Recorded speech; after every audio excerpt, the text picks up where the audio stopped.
teknik bata yang digosokkan sama bata yang lain. Situs Kumiter ya Pak, ada yang menduga ya dari pendarmaan dari siapa nih? Mahesa Cempaka. Mahesa Cempaka. Gimana menurut Bapak? Ya itu karena berangkat dari data tekstual. Timur, utara, selatan, dan barat itu kan nyambung satu-satu kontak itu.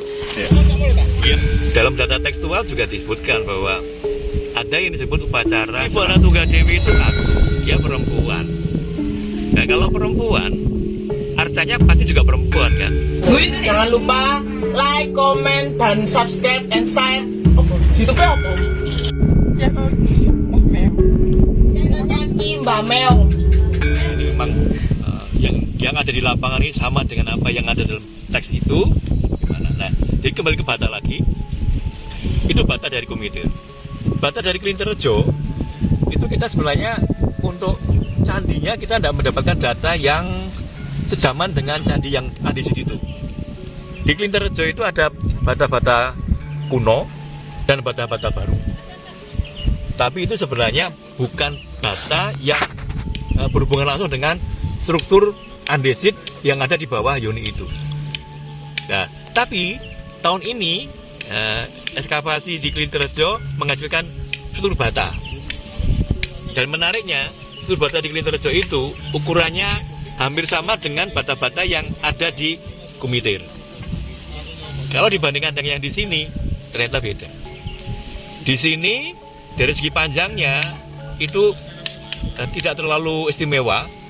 Jadi panjangnya dari istimewa sekitar 35 sentian. Kemudian lebarnya 23-24 cm. Nah, tebalnya ini menarik. Tebalnya antara 8-10 cm. Kemudian selain ukuran bata juga menarik adalah bagaimana teknik menggabungkan antar bata itu. Nah, ternyata di sini juga tetap menggunakan teknik kosok. Teknik bata yang digosokkan sama bata yang lain itu. Nah, dari teknik kosok sama sudah. Nah, dimensinya ini yang membuat kita harus berpikir. Karena kalau hanya ukurannya digunakan sudah jelas kalah dibanding Kumiter. Jadi apakah lebih mudah dibanding Kumiter atau lebih tua? Nanti dulu kan kita tidak bisa klaim itu. Jadi itulah maka kita membutuhkan pendukung yang lain, termasuk misalnya temuan lepas yang lain seperti misalnya ada keramik, kemudian gerabak. Kita harus kaji lagi nanti. Nah, dari sejumlah clue nanti kita baru bisa kita coba rangkum jadi seperti apa gitu. Jadi itu pertanggalan memang tidak mudah. Jadi harus benar-benar mengikuti apa yang ada di sini gitu. Saya nggak ingin langsung memberikan pertanggalan, ujungnya keliru nanti. Kan ada yang menduga situs Kumiter ya Pak, ada yang menduga ya dari pendarmaan dari siapa nih? Mahesa Cempaka. Mahesa Cempaka. Gimana menurut Bapak? Ya itu karena berangkat dari data tekstual. Jadi dari data tertulis ya, dari sumber tertulis bahwa Mahesa Cempaka itu setelah meninggal kemudian didarmakan atau dimuliakan di Kumiter.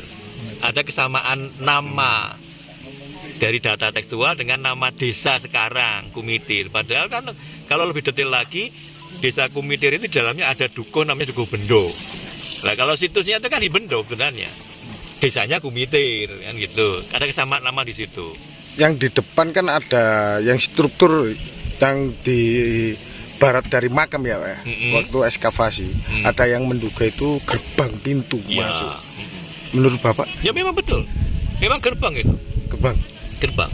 Tapi kalau itu disebut gerbang istana menurut saya sih belum bisa ya langsung klaim ke istana, karena kalau bicara istana itu kan berarti bicara pemukiman. Nah, apakah bagian dalam dari dinding keliling yang begitu luas itu memang ada banyak bukti yang mengarah pada pemukiman? Kita kan belum buka. Tengah kan kita belum ekskavasi. Yang kita ekskavasi kan bagian belakang, yang di sektor ABC itu.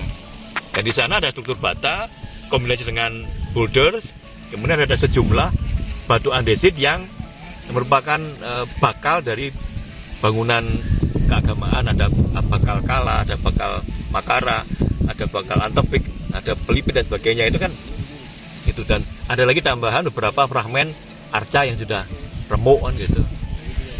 Nah, belum bisa jadi bukti itu ada hunian. Kalau untuk hunian saya masih belum yakin, karena kalau arkeologi harus ada data faktual di lapangan itu. Walaupun sudah ditemukan ada 3 macam sumur di situ, ada sumur dengan jobong terakota, ada sumur yang melingkar dengan bata melingkar, ada sumur dengan bata segi 4, tapi itu belum jaminan itu hunian. Mengapa? Saya harus ingatkan bahwa ketika membuat benteng dengan menggunakan teknik kosot, itu membutuhkan air yang dalam jumlah banyak sekali. Karena semua bata harus ke dalam kondisi basah baru digosokkan. Lah air dari mana kalau nggak dekat dengan? Lah kalau nggak ada sungai yang dekat harus dari sumur kan. Jadi kita harus hati-hati dulu. Apakah sumur itu memang tujuannya untuk orang hidup di dalam sana, atau mereka masih bangun itu belum selesai, kemudian nggak jadi tinggal di situ? Siapa tahu? Ya. Karena buktinya di sektor ABC itu bahan-bahan andesit yang untuk bagian candi seperti kala, kemudian antefik, pelimpi itu kan masih belum selesai, masih polosan di sana itu. Jadi ada di makam itu, di makam Bendo itu masih polos. Yang struktur di sisi timur ya Pak ya, itu talut itu dugaan itu benteng atau gimana Pak?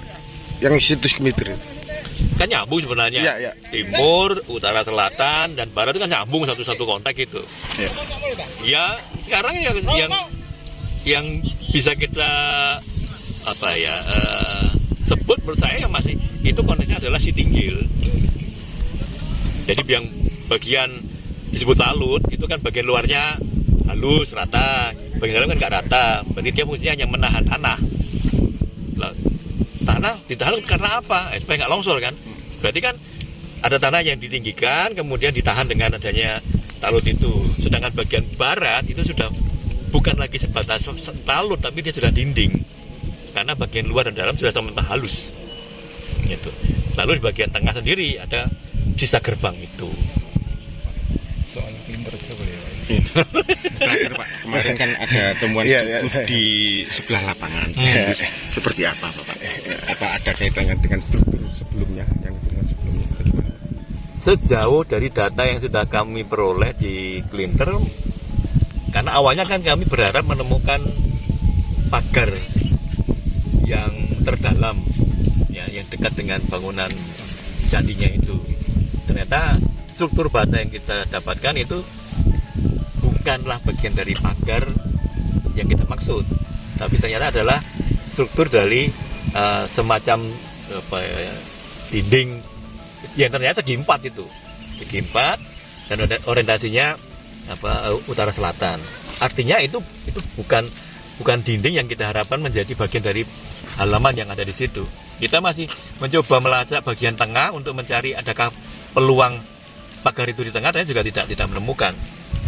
Nah, terkait dengan adanya temuan itu ya kita berpikirnya sementara begini. Pertama, ada kemungkinan Yoni Klinterjo itu menggunakan pola penataan halaman seperti Candi Penataran di Blitar. Jadi halamannya itu tidak terlalu rapi penataannya. Jadi bisa berada di mana saja gitu ya. Nah, ke barat kita berharap bisa mendapatkan kemungkinan pagar yang pertama atau pagar yang paling utama, pagar untuk halaman paling utama itu. Walaupun kalau dari sejarah emang sudah agak jauh dengan Yonia sendiri, kita belum dapat itu. Tapi yang jelas pada bagian barat dari Yoni itu, dari struktur Yoni itu sudah temu ada struktur bata yang begitu simetris, ya. Kalau nggak salah ukurannya 20 meter kali 20 mungkin itu. Dan sudah ada indikasi di bagian barat itu ada semacam tangga untuk naik ke atas. Jadi, orang dari barat menuju ke timur. Sementara masih itu yang kita dapatkan untuk Klinterjo, belum bisa disampaikan yang lain karena kita berharap nanti hari ke depan ada kunci-kunci lain yang kita temukan. Biasanya difungsikan sebagai apa Pak ruangan seperti itu? Di depan Belum tahu, sangat bergantung dari posisinya. Kalau memang dia berada pada halaman yang utama, nah tentu dia adalah bagian yang terkait langsung dengan prosesi ritual di sana. Tapi kalau sekarang ya belum tahu, karena ternyata di dalam struktur yang kita temukan itu di dalamnya juga ada lagi struktur bata lagi yang ini kita belum tahu ini bagaimana bentuknya gitu. Menurut di sekitar baratnya lapangan, Pak, itu ada bangunan yang mirip benteng dan juga sempat diekskavasi. Apa itu sebenarnya, Pak, di dekat pendopo itu, Pak? Ya, karena kita hanya mendapatkan sedikit sekali situ. Ya, nanti kita akan coba cek di kota-kota yang lain ya untuk mencari konteksnya. Tapi belum bisa kita sambungkan langsung dengan bagian timur itu. Walaupun jaraknya dekat. Ya sebenarnya nggak dekat juga sih. Nyebrang lapangan bola ya. Menurut kajian Juga dengan adanya Putuk Keputren yang ada di belakangnya bangunan pagar besar itu, yang di belakang pendopo. Ya, nanti kita coba ke sana juga nantinya. Nanti ke sana. Tapi nanti dulu pelan-pelan. menurut kajian umpa-umpa kan buahnya Pak Jan, dengan batu andesit yang juga berwarna-warni juga ya, ada yang kecoklatan. Itu diduga itu era dari zaman Tribuana Tua Dewi gitu Pak. Ya, kalau data angka tahun yang kita punya kan melekat pada Yoni itu. Iya. Ya. Hanya kalau saya bicara mengenai tokohnya, saya cenderung menghindari tokoh itu. Alasannya Pak? Jadi angka tahun yang dibagikan pada Yoni Klinterrejo itu, memang kalau dicocokkan dengan data tekstual negara kertagama ataupun para raton, itu kan mengarah kepada tahun kematian seorang tokoh. Ya, tokohnya adalah Tribuana Tunggadewi. Persoalannya, kita kan tidak punya daya dukung untuk membuat klaim bahwa angka tahun pada Yoni itu adalah angka tahun kematian. Apa nggak mungkin itu angka tahun selesai dibangun? Atau angka tahun tentang peristiwa penting yang lain? Apakah angka tahun itu harus kita hubungkan dengan orang itu atau tokoh tersebut? Kan? Terlalu dini menurut saya. Kan biasanya raja mendarmakan gitu ya Pak. Nah, apalagi terkait dengan pendarmaan itu. Dalam data tekstual juga disebutkan bahwa ada yang disebut upacara serada. Nah, serada itu sendiri muncul penafsiran bahwa upacara serada itu dilakukan 12 tahun setelah seseorang meninggal. Nah, kalau angka tahun yang ada pada Yoni itu dikaitkan dengan para serada, logikanya yang diseradakan bukan Tribuana Tunggadewi, tapi orang lain yang meninggal 12 tahun sebelumnya. Lalu gitu logikanya. Jadi dari berdasarkan logika seperti inilah kemudian kita harus kritis. Apalagi ini yang kritis tapi juga perlu diperhatikan. Tribuana Tunggadewi itu ratu, dia perempuan. Nah, kalau perempuan, arcanya pasti juga perempuan kan? Arca perempuan. Nah, sekarang arca perempuan itu yang menjadi wadahnya atau lapiknya berupa apa? Berarti itu bukan arca Parwati Pak. Nah, sedangkan di Klinterrejo itu yang ada Yoni kan? Iya. Yoni kan sifatnya wanita. Apakah sifat wanita bisa ditumpangi arca wanita? Secara mitologi nggak bisa. Karena Yoni itu bersatu dengan lingga atau arca siwa. Nah, tapi kalau Yoni katanya arca wanita, bisa nggak itu? Wajar nggak pada masa Hindu Buddha? Wanita ketemu wanita. Nah, jadi ini yang kita perlu hati-hati. Sedangkan PR yang kita belum ketemu contohnya arca wanita dari Candi Rimbi. Arcanya arca wanita Parwati. Tapi kita tidak pernah tahu dulu di bawahnya yang menjadi wadah atau menjadi lapiknya arca itu apa, berupa apa, kita tidak pernah tahu. Harusnya kita tahu dari situ. Arca Parwati dia berdiri pada media apa di bawahnya kan gitu. Nah, ini yang jadi teka-teki. Oleh karena itu dari kacamata arkeologi kita tidak boleh bisa terlalu cepat membuat justifikasi. Walaupun ada misalnya tadi kesamaan angka tahunnya, angkatannya sama, tapi pertanyaannya belum bisa dijawab tadi itu. Itu pertanyaan terkait dengan seradakah, terkait dengan selesainya dibangun bangunan suci itu, atau ada peristiwa penting yang lain yang direkam di situ, kan kita nggak tahu. Kan banyak yang menduga Pak. Banyak yang menduga Ratu Majapahit ketika Tribuana Tunggadewi ada yang didarmakan di Candi Arimbi dengan yang di situs Klinderjo gitu loh Pak. Justru itu kalau diterima menjadi blunder itu. Umumnya seorang Raja Majapahit dan Tumapel itu kalau didharmakan di dua tempat, satunya sebagai Hindu atau Siwa, satunya sebagai Buddha. Nah kalau kita menerima Klinterjo yang Hindu dan Rimbi yang Hindu, berarti kan dua-duanya Hindu. Lah Buddhanya di mana? Kan? Blunder itu nggak ketemu lagi nanti. Lah untuk apa satu orang kok didharmakan di dua tempat yang sama-sama Hindu? Sedangkan raja pertamanya saja juga begitu, didharmakan di dua tempat sebagai Siwa dan sebagai Buddha. Nah itu loh, hal yang mungkin juga kalanya itu perlu kembali lagi pada informasi tekstual itu bagaimana disebutkan. Lalu di lapangan harusnya ini sinkron kan. Kenapa Pak disebut situs Brewengker itu? Bre Kahuripan, maaf Pak.